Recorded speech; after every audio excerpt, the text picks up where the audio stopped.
For the people, by the people, Sheep Nation, welcome. In this land of sheep and shepherd, it is best to be employed as a wolf.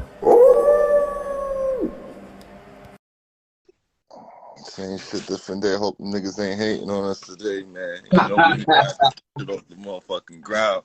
Shit keep hating on niggas and shit, man. Listen, sir, I think you've been dealing with hate since you was the fly kid with all of the sneakers coming to the park. Nigga wrote his name on the sneakers and shit. I came to the park. I'm a young criminal at the time and shit. I go, and I go, what the fuck is that? Say, yeah, the Air Bruces, nigga. I was like, oh shit. Niggas I was like, yo, this dude is so original, man. Yo, this dude is mad original. Then I found out that he spit. You know what I mean? Fact. Then he was I found out he was one of the greatest sports minds that wasn't on TV. And I was like, word? This dude got mad information, man, when it comes to sports, then the music. And I just fell in love with the conversation with son. You know what I mean? Likewise, brother. Yeah, man, I appreciate it. So I watched you grow up, mature into a grown ass man. You know what I'm saying? And I'm like, wow, the growth. I gotta respect the growth. So I'm halfway around the world. I'm in Jamaica, and we be having these conversations. And I say, yo, son, let's take our conversation live, man. You know what I'm saying? And really kick it and tell people, you know what I mean, what's on your mind. You know what I'm saying? Because I just believe we got a nation of blind followers, man. Sheep Nation, man. It's a nation of blind followers. So, yo, son, the shit that popped into my mind is that I think about New York and I think about the Mecca of basketball. Used to be the Mecca of basketball. Nick say with shit. New York has been losing all its juice and shit. From basketball, rap music. We don't you know when New York fell off? When we started following the when we allowed gangs to infiltrate New York and shit. You know what I mean? Hot topic. We was cruising cliques and shit. You understand me? Once we allowed that gang shit, you understand me? We lost our way and shit, and we became followers instead of the leaders. We was always the leaders, the people that set the trends. Once we started following the trends, that's when New York kind of fell off, bro. Homie, I think it was it 93, 94? Like, I remember fighting against Bloods and Crips. When I say fighting against, I was like, man, this shit ain't gonna take over my neighborhood, man. I don't want to see this in my neighborhood. I'm used to the guards. I'm used to, the Decepticons. You know what I mean? CBS, Criminals in Actions, NBC, Newborn Criminals. Every neighborhood had their little crew or clique. You know what I'm saying? For the Canarsie heads, remember the Dallas crew, yeah. Remember RBC and shit. I was just not telling C about shit, like, yo, that was like one of the first, cliques in the hood and shit, and it was like a strong Jamaican community and shit. Then you had y'all niggas and shit. Woody and them. You had Ozzy and them niggas. Hey, yo, the crazy shit is that niggas didn't even have a name. Niggas didn't have a crew name. Niggas was just called Woody and them. Woody and them. That short niggas. Woody born in them niggas. Woody born in them niggas. Yo, let's go check them niggas. You know them niggas got the bag of guns over there. Right. You know what I'm saying? Right. So it's funny that you brought us up. So you know what really changed the Narcy? That incident in the park. That incident in the park brought Brownsville niggas because they want to test it. They want to test the gangster. They wanted to come and yo, homie, that Crip and Blood shit really spread right after that. That's a fact. That's a fact. Right. That's a fact. That incident in the park, that was like monumental. That changed it. Like I was telling you about that shit the other day. That shit happened like I think the day before Wu-Tang second album dropped and shit. That's true. Yeah, man. Son, I was right there. Me, Flo, and Shamari and shit. We seen that shit. So that was crazy and shit. So, I'm not getting on topic, but homie, that shit right there, right? That shit changed my whole perception of shit. Like, you grow up, at least I grew up watching mob movies. I grew up with the OGs, like, yo, don't snitch. Yo, don't snitch. You hold it, you get caught. Even if it's your man burner and your man throw the shit, you know what I'm saying? It's your shit, nigga. But you throw the shit, you know what I'm saying? You was gangster enough to come out of your crib with the shit. But now police pull us over, you take the shit out of your waist, throw it at everybody's foot. We all going to jail. A lot of people don't know, like, when that incident happened, it's like, this. I'm gonna keep it funky, you know what I mean? This gonna go out there, you know what I mean? Because niggas gotta know the history. Yeah. When that incident happened in the hood, a lot of the older heads went out bad, bro. I mean, just keep it funky. You telling me? I read the statement. Brother, I read the statement. So I'm thinking, yo, this dude is standing by these street codes. And what the incident taught me is, yo, homie, like, ain't no street codes. Ain't no rules. Like yo, son, since the 70s, motherfuckers been snitching. Since the inception of the mob, dudes has been telling. It's always been, you know, like, I have fooled myself, bro. I fooled myself into thinking the dudes that you chill with every day, you smoke a blunt with, you meet your moms. Yo, Biggie said it. See a picture, now they want to grab their guns to come and get you. But the last line is, now you gonna snitch on your ass. You know what I'm saying? Yeah. And it wasn't even your problem. You know what I'm saying? But yeah, man, like, yo, from that perspective, man, I learned that there's no such thing as loyalty, bro. You know what I'm saying? It's self-preservation beats loyalty in the streets. Of course. Because everybody, you said it. Yeah, you know what I mean? Because everybody's more worried about, you know what I mean, protecting self, which I think, you know what I mean, it's man laws. It's human. Yeah, it's human laws and shit, you know what I mean? Like self-preservation and shit. But at the end of the day, niggas lie to each other. They make up this lie in this fantasy where, like, oh, I'm gonna hold it down. Like, very few do. A lot of people don't know, right? Like 70% of the put in work niggas, the niggas that do this, the niggas did this too. That's a fact. The niggas that do this, they do this a lot. More than the niggas that's not doing anything. Yo, homie. Know that though. It gets worse than that. I've met, right, and I'm not happy, but I've met some of the so-called big homies in some gangs and some sets, and I was disappointed. Them niggas suck dick. Them niggas take drugs that I'd never put in my system. Them niggas is foul. Them, and worse, them niggas is cowards. Cowards. That's a fact. You know what I'm saying? So what that day let me taught is that, yo, a lot of the older dudes that I had looked up to, they was cowards. The things that they saw me do, and I was like, oh, he probably did this too. They ain't do it. And they was terrified. They was terrified. But they would fool you into thinking, yo, this is the norm, homie. It's not the norm. Yeah, and I realized, yo, son, it was a part of my life where I was a psychopath. Why? Because I talk about, oh, you son, that nigga came down the block, fronting the shit. I shot that nigga in his leg, and Jay stabbed him in his ass. And I laugh about this shit. You heard my nigga? And I think about it, would I have that conversation with my mom, with my grandma? Would I let her see that side of me? That I'm laughing because I stabbed the nigga in his ass, because I shot him in his leg. You understand? And yo, son, I realized there's a lot of glorifying bullshit. It's a lot of glorifying bullshit. We glorified a lot of bullshit. You know what I'm saying? And to all the younger niggas, I'm sorry, son, for glorifying that bullshit. That shit was bullshit. Like, yo, son, when I think about New York with the gangs, we didn't see the LA ain't getting nothing from gangs but that, Black Death, my nigga. One thing I could say about, like, all the older dudes I grew up around and shit, y'all niggas never used to try to trick us off the streets and shit. I mean, like, say, if I seen, like, OZ, fucking Woods, or any one of them dudes when I was young, cutting school, niggas wasn't trying to tell me, yo, come chill with me, go do this, go do that. Nigga, go to school, nigga. You understand me? So I could honestly say that, like, y'all niggas wasn't like the how could I say, the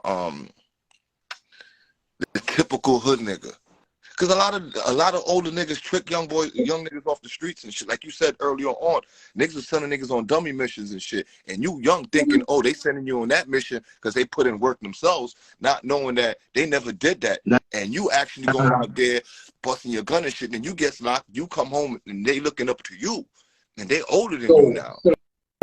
I told you that the other day that I saw Mad Dog the day he died, right? And I was in Queens at the time, coming back and forth and shit. So I was, I think, on 80th Street by the liquor store. And I seen the nigga, he was like, yo, Born, yo, what's up? I was like, damn, son, you kind of got big. So what up, nigga? What up, little nigga? He's like, little nigga. I said, you a little nigga. He said, word, yo. He said, you the only nigga, son, treating me like I'm still young. These older niggas, they see me and they looking up to me because I did a little bit or something. And you said little nigga, and he hugged me because he wanted to be a little nigga. You know what I'm saying? He still wanted to, have his childhood. Yeah, he lost some of his youth and shit. Yeah. So I was like, yo, son, when you swing back around, I'm going to be in the park. I got Alizé, you know what I'm saying? At the time, I used to like Bacardi Lyman, if you remember. You know what I'm saying? I was like, yo, I'm buying the bottle. Yo, we going to be here. I'm going to either be in the park or on 79th. And then somebody came on 79th and told me he got body.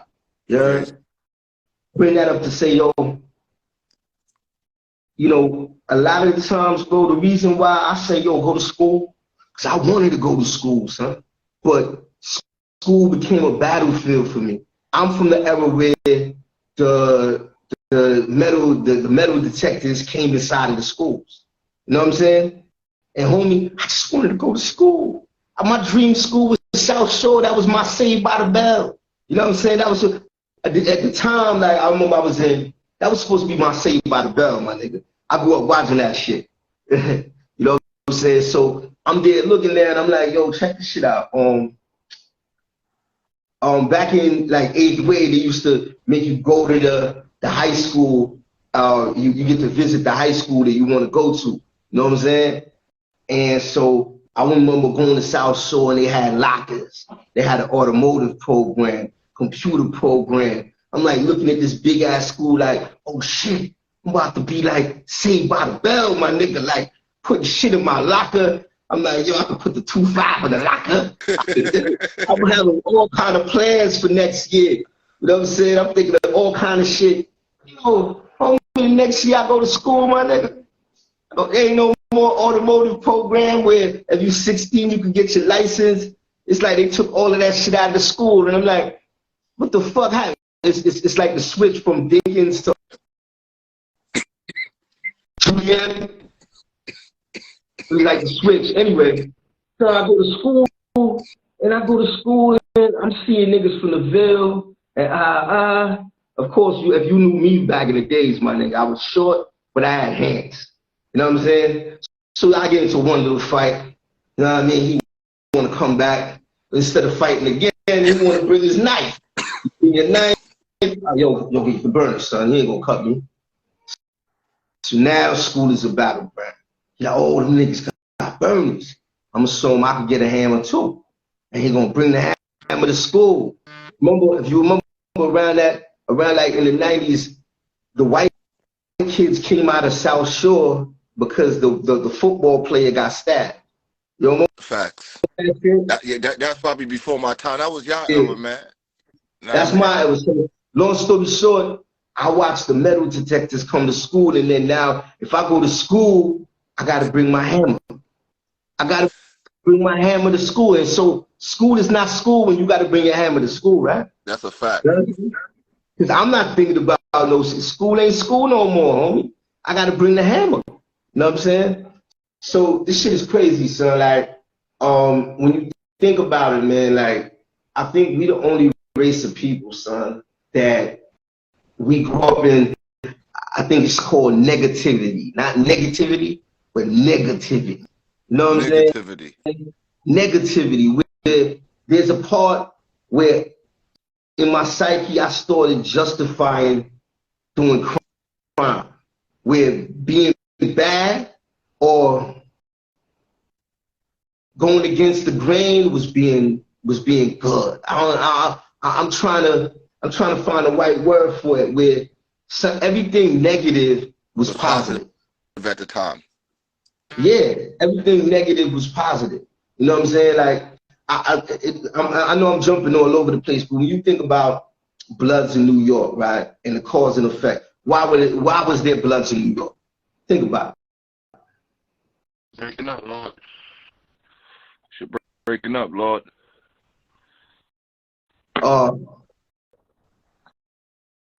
Better? Yeah. So I was saying, if we look at, we was talking about New York losing its swag, and I kind of went off course, but I was saying, like, look at Bloods in New York. When you think about Bloods in New York, right, it started on Rikers Island, right? And it started to what? Fight oppression, right? But then it becomes oppressive. You know what I'm saying? It becomes oppressive, right? And I watch right now, and I think about anybody that's out there that's banging. Ask yourself one question. I got one question for you, and I got another question. The first question is, would you teach your kids the shit that you pushing now? Would you look at your son and daughter and be like, yo, this is how you throw it up? You know what I'm saying? This is what I'm repping, and this is what you gonna be. You gonna pass it on? And homie, if you're not willing to pass it on, then you know it's some bullshit. Then you should drop it. You should drop it. Yeah. Because it's not real. It's not real. If you're not gonna teach it to your kids, then you know it's bullshit. You know what I'm saying? You know it's bullshit. It got nothing to stand on. And the biggest thing is you ain't getting, most of y'all niggas ain't getting nothing from it but an early grave and some long ass prison sentence. So New York, we ain't get really nothing from Bloods and Crips, but more negativity, organized confusion, organized noise. Because y'all is not organized crime. And for the dudes that doing organized crime, y'all ain't doing it properly because the RICO is fucking you up. You know what I'm saying? Y'all getting RICO'd up. People that's doing organized crime got like construction workers, doctors, police officers. You understand me? They got the important people in life on speed dial and shit. You understand me? Not they man that could go shoot up the block for them or some shit. That's not what niggas that's organized crime not me participating. And now an organized nigga that's doing organized crime, he still got his shooters and the niggas that's going, but he don't communicate with them the way that we communicate with you understand me? So it's we doing it wrong, man. We following, we trying to, but we not following the right steps. We just following the glorify the bullshit. The shit that's easy, that's right there.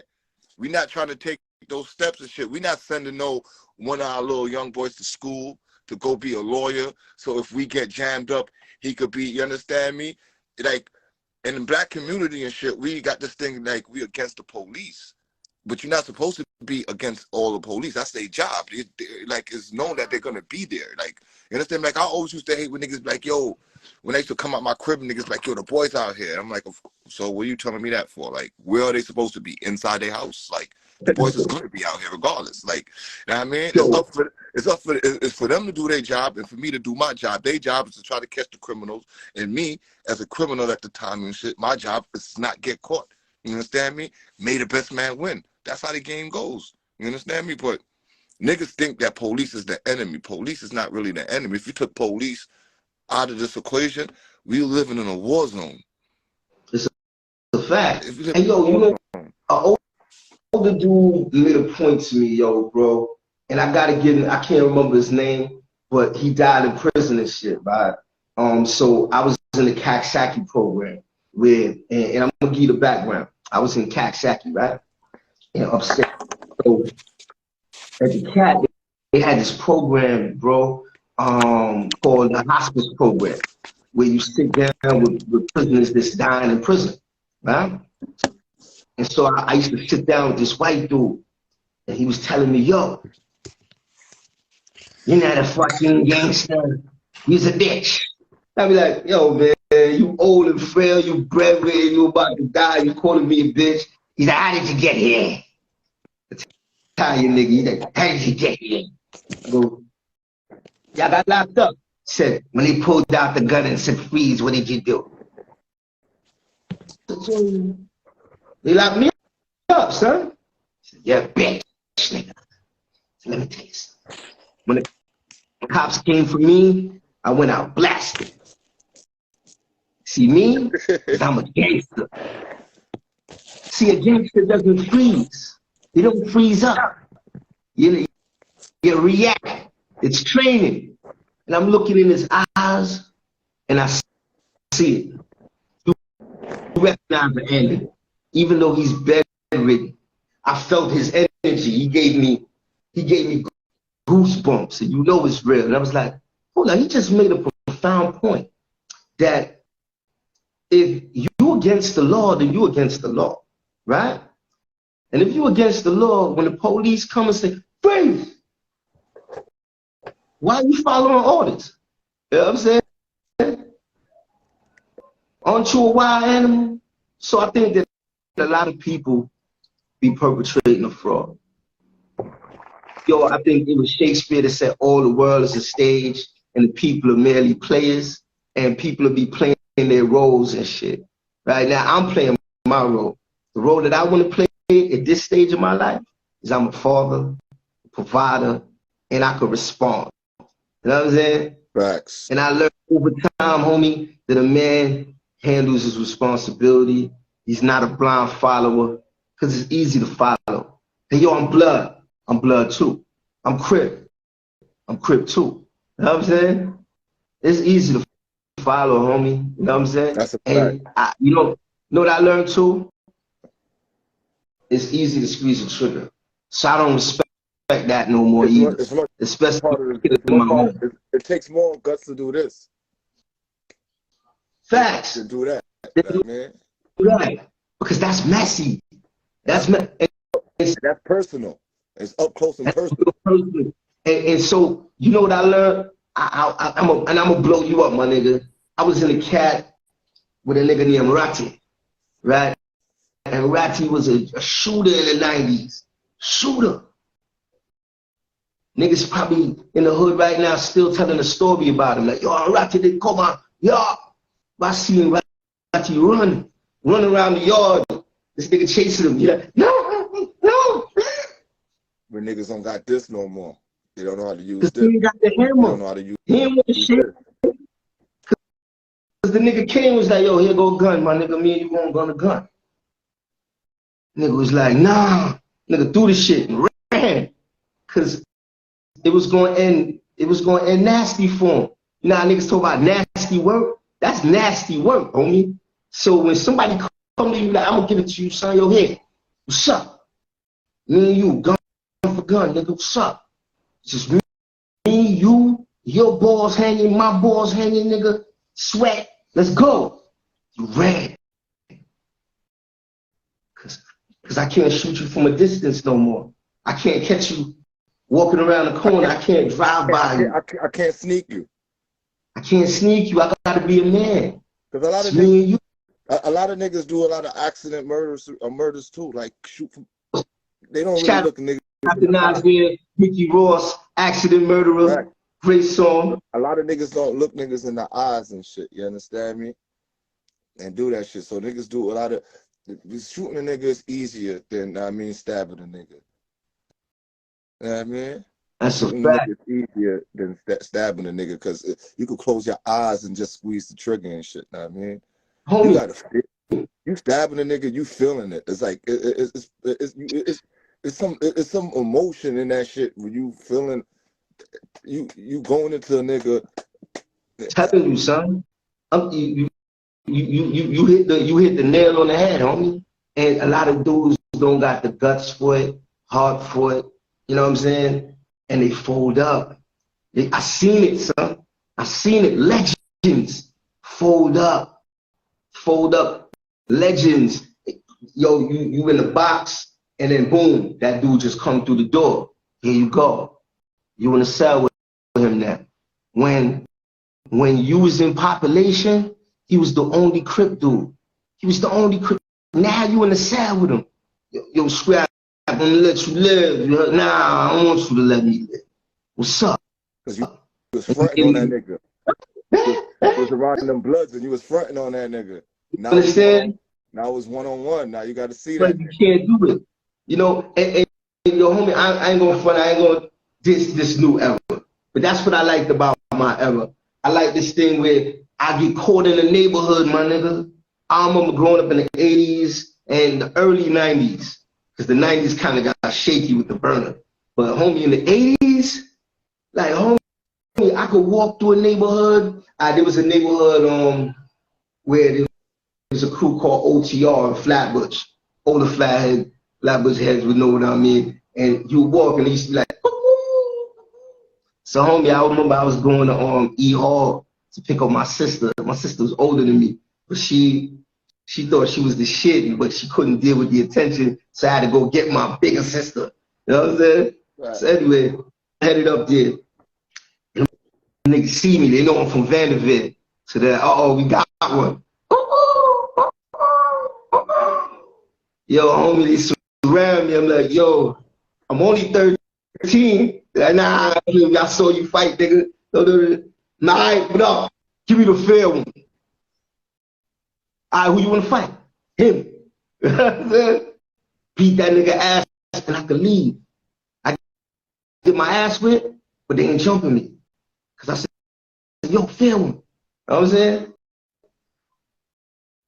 Nobody ain't giving nobody no fair one right now. Nah, they don't even do that. Nigga can't take an ass with it. Just running down on you and just booming you. Straight up. The little niggas ain't got no time for that. Them niggas didn't even learn how to, I don't think they even learn how to take embarrassment.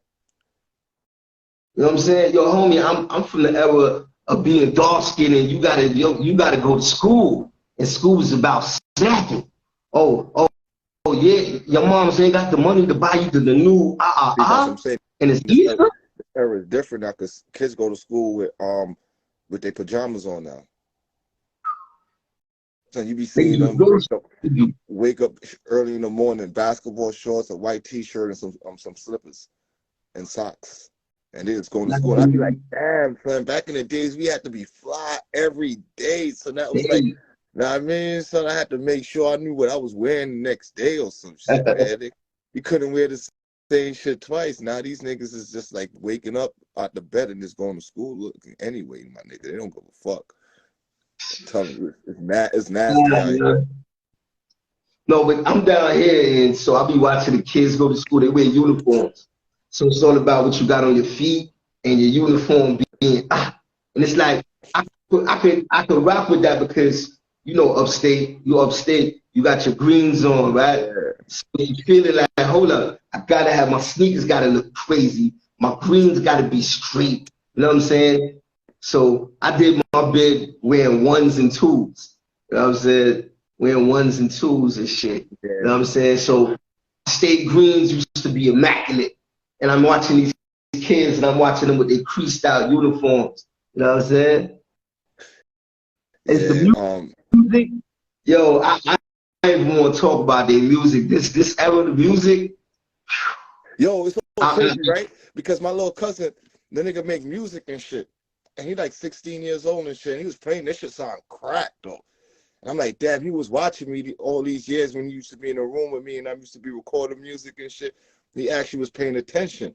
But then his music is way different from the music that I made and shit. This nigga is talking about some depression. I'm looking at the nigga like, when did you go through half of the shit that you singing about, my little nigga? Like, you sound like you want to die, nigga. What the fuck?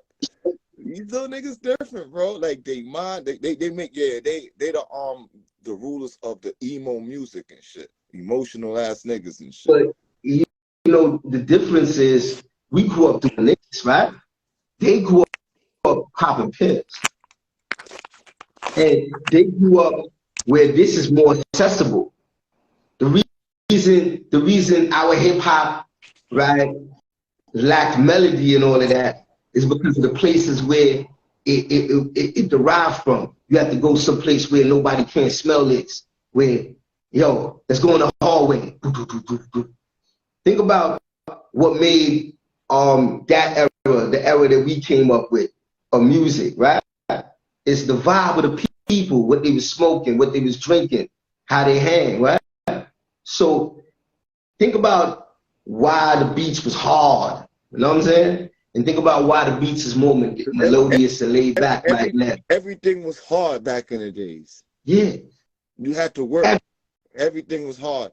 Nowadays, everything is like you said, accessible and it's easy. You understand me? Like you could put on a program and it's gonna give you half of the beat, and then you just gotta add. You understand me? Your little ones and twos, and then you learn it from that. You learn it like that, and then that's how you be able to continue on making beats. But this niggas from back in the days, they had to learn how to make each part of the beat. You understand? Learn how to take a sample and turn it. Everything was hard. Facts. Even think about the streets. That's why the music niggas was stealing your sneakers. Think about this, right? I remember, and this is 2000s. I remember when we first started doing music with Jack. Yeah. And we first started hearing ourselves, and we're like, oh shit, we gotta get this out. And then we started putting the shit on tapes. And then this is like 2002. We had to try to figure out how to get the music from tapes to CDs now. When CDs was accessible, but it still wasn't that easy. Just to put I remember that challenge too, like trying to get the fucking music on CDs and shit. You understand me? And you look back, it's like, how we even? You know what I mean? So how we even what's the name? How my son want to join? My boy want to join in, man. You got to put him in.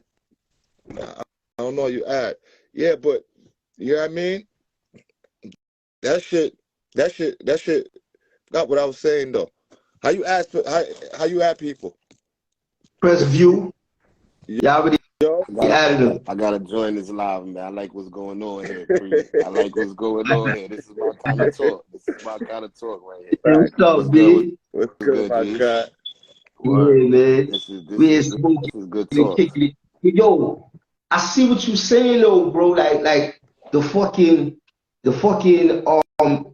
transition in the music and the difference, right? Right. Think about this. Think about the streets. Remember, like 89, even in like up to 95. I remember my man coming home and taking a sneaker off of a nigga's feet, right? Oh yeah. Oh yeah. Think about that.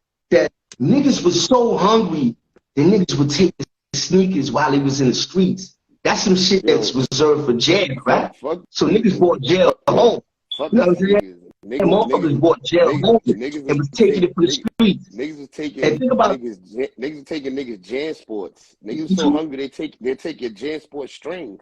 That's how hungry niggas was. So you talking about the strings? The strings. And we was saying like the strings was like a badge of honor. The more strings you had, niggas you somebody. You understand me? But the niggas would test you to see. You know what I mean? You had mad strings on your bags, niggas would test you. Test you. The way niggas run around with jewelry now, if you wore jewelry back then, you had to be somebody.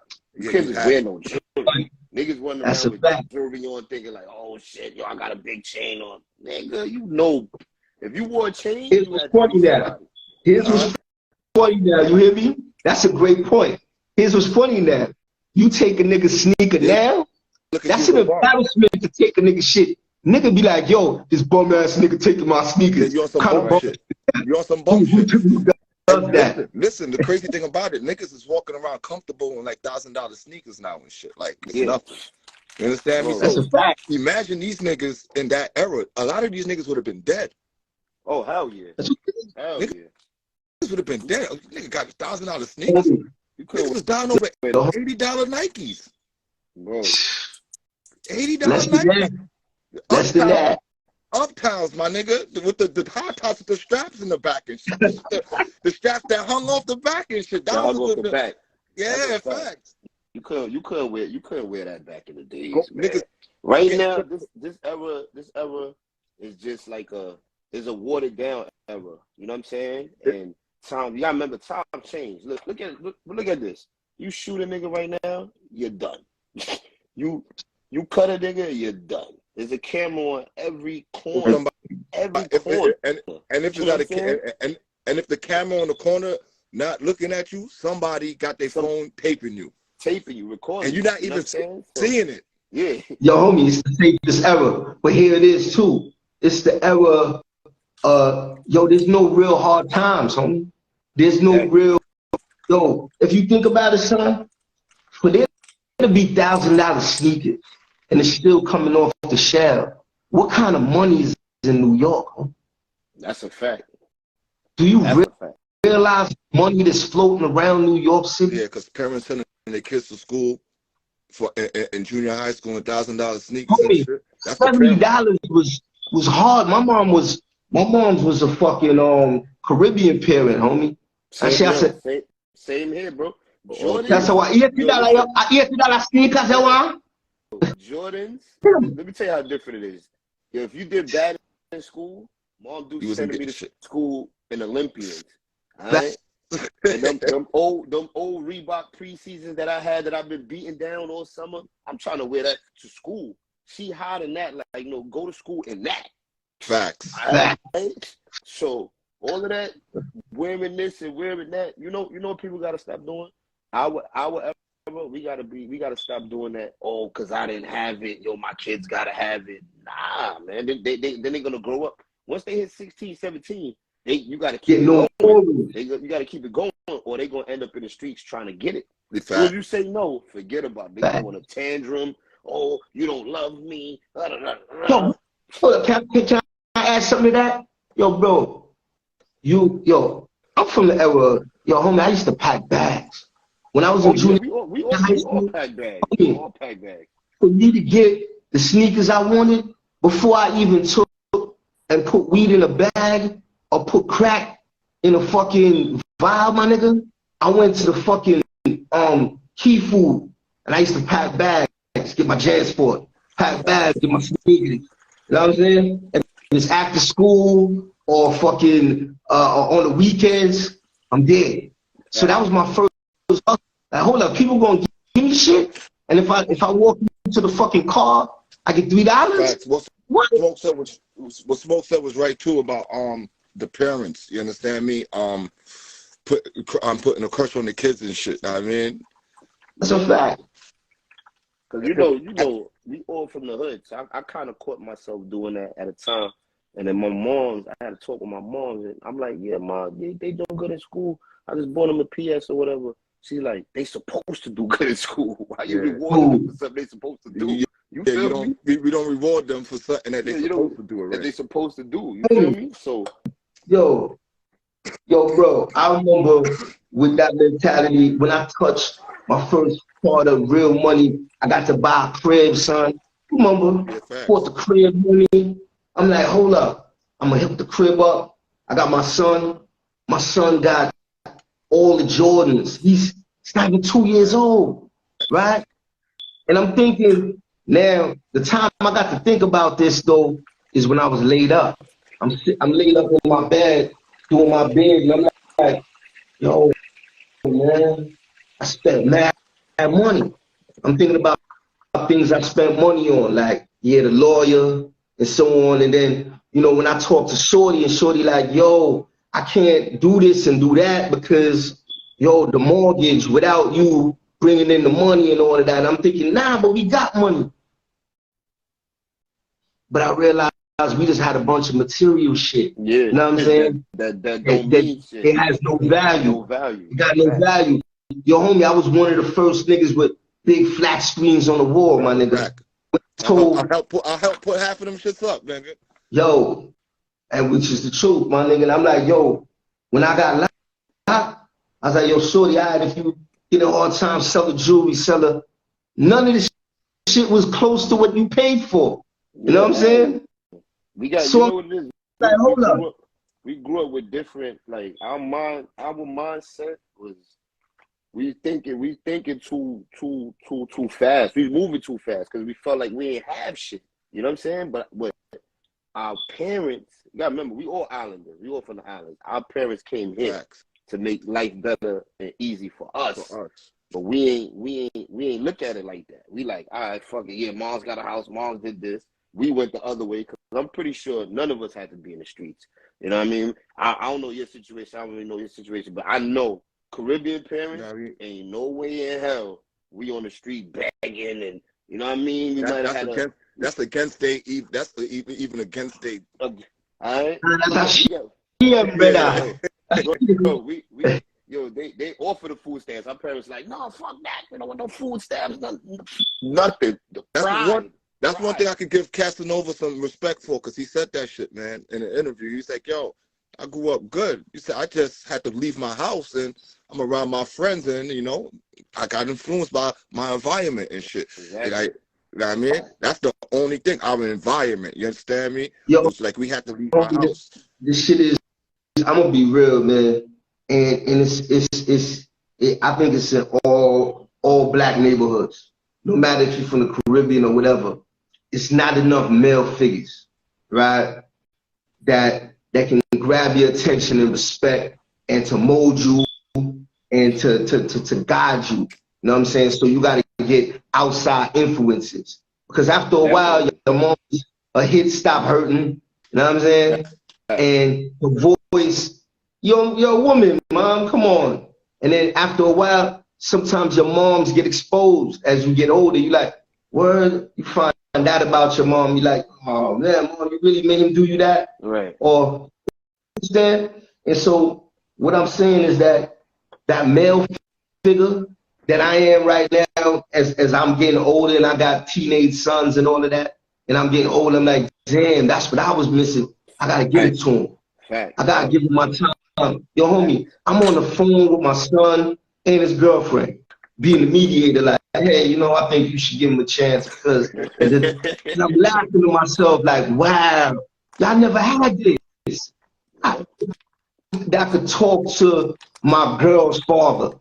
You know what I'm saying? And kick it and get relationship advice. Yeah, I'm like, yo, son, it's cool. You gotta remember, I'm about to be 42, right? So you could say I was born in the 80s, raised in the 90s. In the 80s, there wasn't no father figures around. If you look at it now, there's more fathers with their child now than it was before. You get what I'm saying? Like, the percentage is way different compared to what it was before. And I think, you know what I'm saying? I think that's due the missing fathers in the ages is due to the crack. Oh yeah, you see, crack, that's what I'm about to say next. The crack epidemic fucked everything up. Yeah, I mean, because even in our era, I think we changed a lot. I'm proud of my era, because a lot of the fathers in my era wanted to be fathers and shit. No matter if they did a bid, and I mean that bid sat them down and made them realize, like, yo, that kid is mad important. When I get home, I'm gonna have to. You understand me? Right. Niggas get into situations still where the baby mamas is just jackasses, but majority of the niggas in this generation wants to be in their kids' lives and shit. Oh yeah, hell yeah. Yo, homie, I said shout out to Woods, because my son Woods at 15 turning 16, I watched him become a father, right? Yeah, that's a fact. And so I went from meeting him in the morning and say, yo, I got the weed, you got the Dutch? So, yo, my nigga, fuck the weed, nigga, I gotta buy Pampers. And I'm like, yo, my nigga, yo, son, like, I ain't got it. He's like, yo, you really gonna do that to me, sir? I know you wanna go to, what you call it, instead of buying a dime, give me a $5 and I could buy the big pack of Pampers, nigga, instead of smoking with you. I'm like, fuck, nigga, fucking on my high, that's your shit. I ain't wanna be a father, nigga, you just my man. You like, you my man. Hook me up, nigga. Nigga 16 years old. Niggas don't understand that. So I'm like, damn, I ain't getting no bitch pregnant, man. This nigga, you know, I'm young. I'm thinking selfish. I'm like, damn, I gotta share money. This nigga come to me too. Like, you gotta buy his daughter Pampers. Fuck. And I'm thinking, I'm watching. I'm like, I'm jealous of my man. Right. Thinking back now, I'm like, damn, son, I lost my best friend because he gotta be mature right now. You know what I'm saying? Yeah, he got a responsibility. Got a responsibility. And so it goes into what you were saying, that I watched him get thrown into manhood. You know what I'm saying? Right. And watch my man respond. You know what I'm saying? I remember doing jokes based off of him saying, yo, my nigga, I can't make her look at me like I ain't a man, son. Like, yo, my nigga, I'm like, yo, my nigga, you 17, nigga. You not. And that's the You thing. like, yo, niggas. That's the thing. Females will have you doing some shit that you shouldn't be doing. You know what I'm saying? And then you as a man, you trying to prove to them. You know what I mean? You ever have an argument with your lady or previous girlfriend, and they be like, "Oh, you're not even like that. You don't act like that." You know what I mean? When you done with, you already been thugging, you finished, that life is over, and now she trying to pull your card. Facts. You're not like yo, that. All of a sudden, you're not like that no more. Yeah, like and you met me. You met me like supposed to be like that no more. Like I changed my life. You want me to be like that? You know what I mean? Or sometimes they be like, "Oh, you wouldn't say that to that nigga." It's like, come on. See, that's what people gotta understand. That a lot of women tricked a lot of niggas off the streets too. You know what I'm saying? They tricked a lot of niggas off the street, and then you know what happens? They be with that same nigga that you had the problem with. You know what I'm saying? Like, shit, yo. That's why I don't jump out the window. Even with even when I got sisters and shit, and even when I know you gotta know you gotta know your people. I always tell people that shit. It's like you gotta know your people. So I know my sister, I know her mouth. You understand me? So once I hear her and her boyfriend get to some shit, I'm gonna ask her what you said to the nigga. I'm not just gonna jump out and go at that nigga. Because I'm a nigga too. What you said to this nigga? Because I know there's certain shit you say to me, and I'm your brother, and I'll be wanting to take your fucking head off. And look, 9 out of 10 times, you know what happens? You do all of that, the next day it should get back together. So it makes no sense. So now you looking like an idiot. Homie laughing at you like you know how many niggas went to jail for their sisters? Oh yeah. And when they went to jail, their sister end up with the same nigga they went to jail for. Wind up having a kid and all that. You and yourself kicking yourself like a whole I'm family. Trying to do this for family. Facts. I don't know. So you got it goes back to what we was talking about with what happened in the park, right?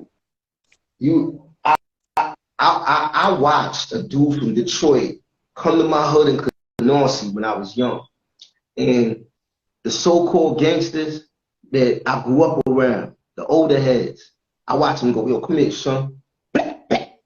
Slap, yo, move over, son. I slap your food out of your hand, and they look at me. I'm 16 years old. You know what I'm saying? You look at me, yo, shorty, yo, help me, Wes. I'm like, I'm 16. You 20. You 22. I thought you was actually 16-year-old to be the shooter.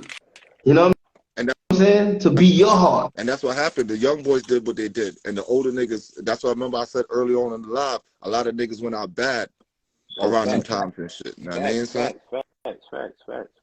I remember them times and shit. Yeah, I remember a lot of old niggas was leading. I remember I said this on a post. A lot of old niggas was leading niggas down the wrong path. Because they didn't want to do it. You know what I'm saying? They gas you up. Yo, shorty, do this. Da, da, da, da. I remember I was living in Queens. My older niggas, I was like 14 or some shit. My older niggas like, yo, Lil J, you don't gotta go home. Yo, your moms can't call the police on you. Da, da, da, da. Here I go. I'm on the corner drinking 40s with these same niggas that's 19, and they fucking up in their crib. They moms done kicked them out because they don't. You feel me? So now they trying to have me on the corner. In the same, dumbass. You know what I'm saying? That they not realizing. It's a cycle. They trying to bring me into that shit. You know what I'm saying? I can't name 5 niggas who that was older than me, that had I'm gonna say 4 years older than me, that steered me in the right direction. You know what I'm saying? We from an era where, my nigga, we had to figure it out on our own, bro. There was no, yo, shorty, come here. You know what I mean? It's very few. There ain't no, yo, shorty, come here, I'm gonna show you the right. Even if it's illegal, show me the right way to do it illegal. Niggas not even showing you that. Yeah, you know what I'm saying? They don't even give you the bluept to do that. Because so just imagine. We was fucking poisoned with the wrong. We got taught wrong because niggas praise a nigga. I for years I always said, like, why do we praise a nigga going to jail but don't praise a nigga that's going to school or coming home from school? I'm gonna tell you why. I'm gonna tell you why. Because your music went from, we had it from self-destruction, kill the noise, to mob beat. You know what I'm saying? I'm gonna say Snoop Dogg fucked up a lot of lives.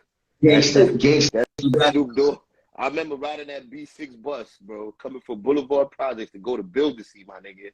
CD and Walkman in the air, listening to Snoop Dogg on the bus. Ain't nothing. You know what I'm saying? Yo, music really fucked up our era.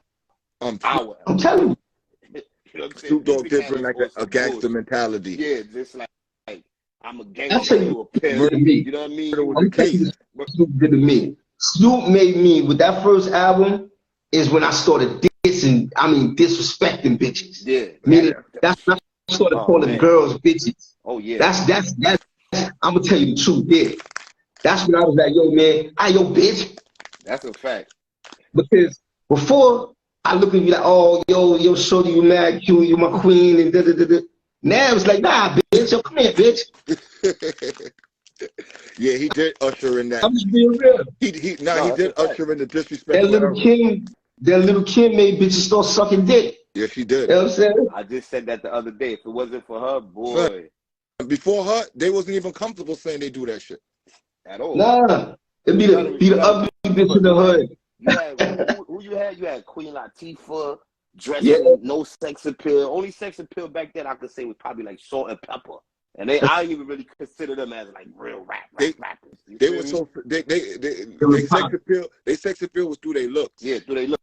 It's a they fact. look good in the face. Yeah, and they dress like them fly girls from the neighborhood, but they never was really exposed. Yeah. They never exposed themselves.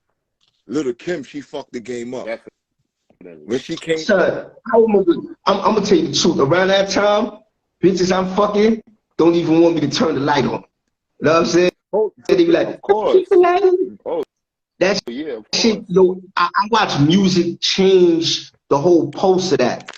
Where girls skin out, yo, here it is. You know what I'm saying? First of all, at a time, it's a time you tell a bitch suck your dick, and that was disrespect. Oh my god. After Little Kim, that was disgusting. So what? After Little Kim, bitches started saying, "So what? So what, nigga?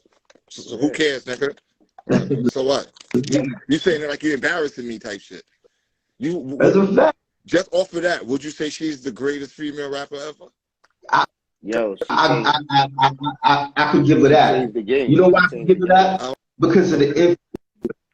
Like, I watch her. The influence still here today. That's a fact. She's the archetype for everybody. For everybody. She's the goal for every female rapper right now. Yeah, and I don't know who to give that to.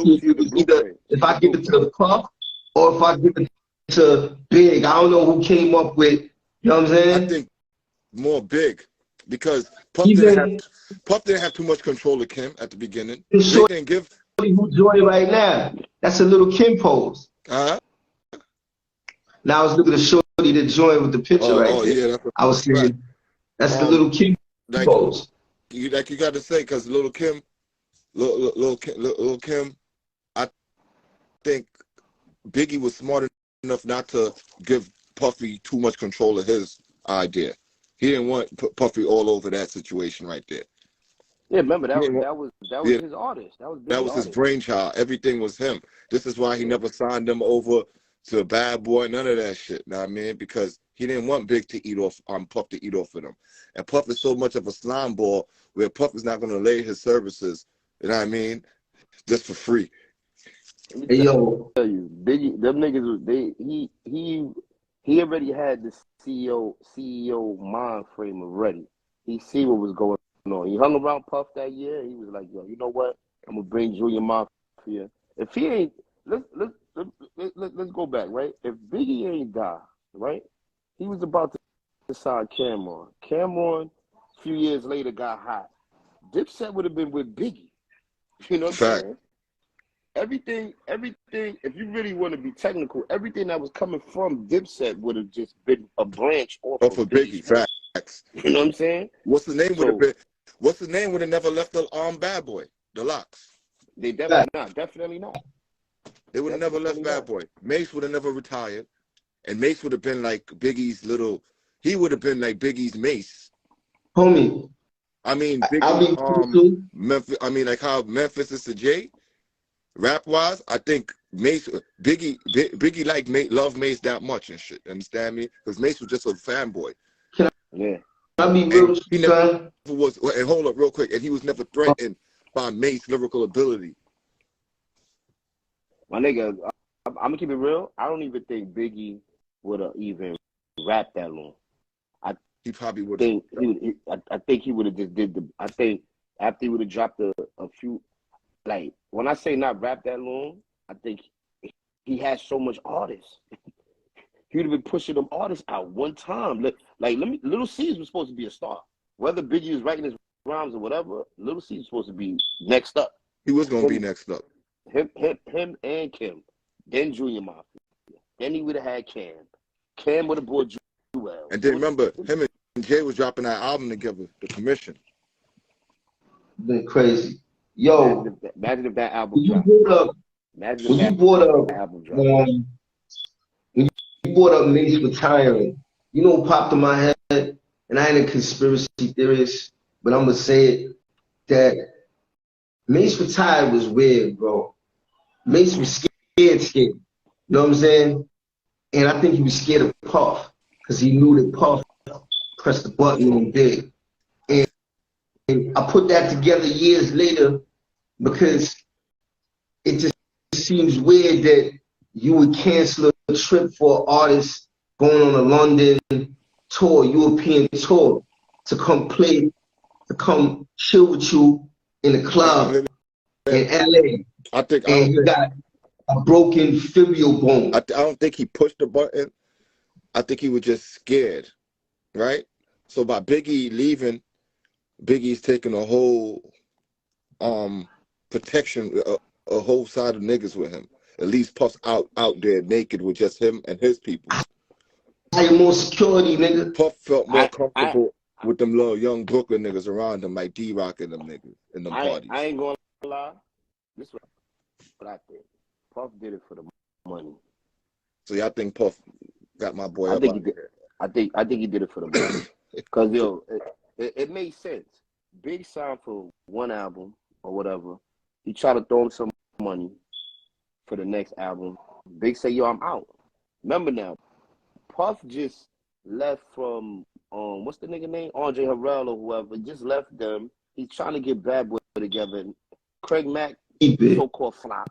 Then Biggie, now I got a star, and my star's talking about he want to leave, because nobody knew about Mace yet. Mace, we know Mace was on the way, but he wasn't big. He wasn't big. You know what I'm saying? He wasn't big yet. He wasn't big yet.